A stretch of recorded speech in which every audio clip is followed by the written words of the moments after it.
над пештерата каде што било положено телото на Пресвета Богородица и од каде што било воскреснато со сила Божја, била подигната црква и од тогаш почнало да се празнува торжествено успението неизино.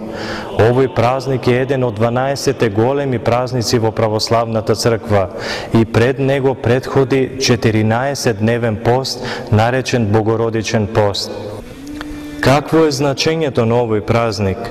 Една песна од богослужбата на празникот вака вели: победени се законите на природата во тебе, чиста дево, која си го соединила детството со раѓањето и смртта со животот.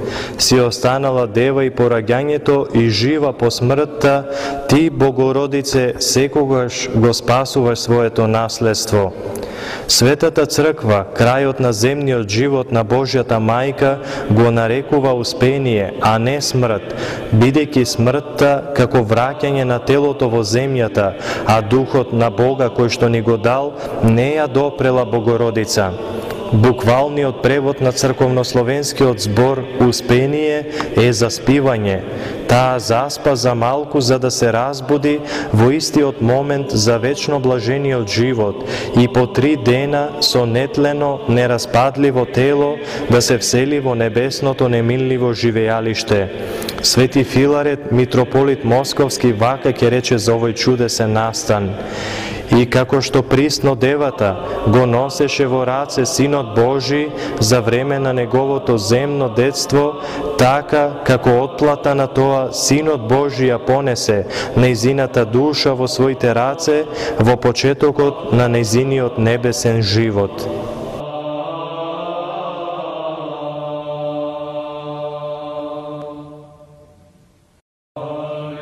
Суштината и смислата на смртта на Божјата мајка најдобро се изразени на иконата на овој празник, кој што на денот на празникот се поставува во центарот на храмот, кој што представува символично средиште на празнувањето.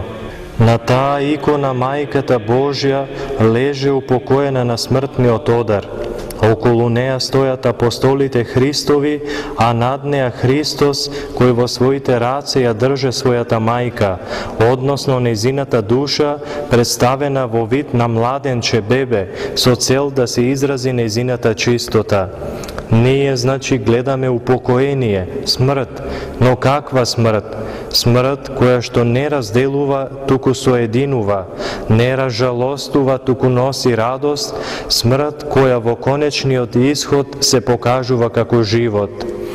Во Акатистот, кој што е една прекрасна поетска композиција од химни и поздрави на Богородица, има еден стих во кој што Дева Марија е наречена зора на таинствениот ден. И токму светлината од таа зора свети зрачи од празникот на успението, согледувајќи ја светлоста на таа смрт и стоејќи во мислите покрај нејзиниот смртен одар, почнуваме да сваќаме дека смрт повеќе нема, дека и умирањето на човекот постанало чин на животот и човеково влегување во вистински живот, во живот кој бесмртно живее.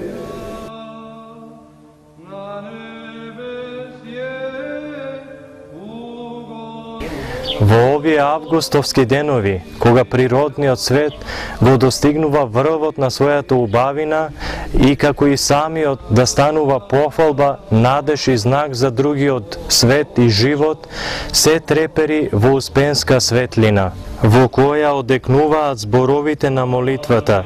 Во молитвите неуморната Богородица смртта и умртвувањето не ја задржаа, зашто во живот премина мајката на самиот живот. Смртта престанува да биде смрт. Смртта почнува да блеска со вечност и бесмртност. Смртта не е повеќе разделување, туку соединување. Смртта не е веќе пораз, туку победа. Ете, тоа е она што го празнуваме на денот на успението на пречистата Мајка Божја. Пречувствувајќи, предвкусувајќи и исповедајќи ја зората на таинствениот ден кој веќе почнува да разденува.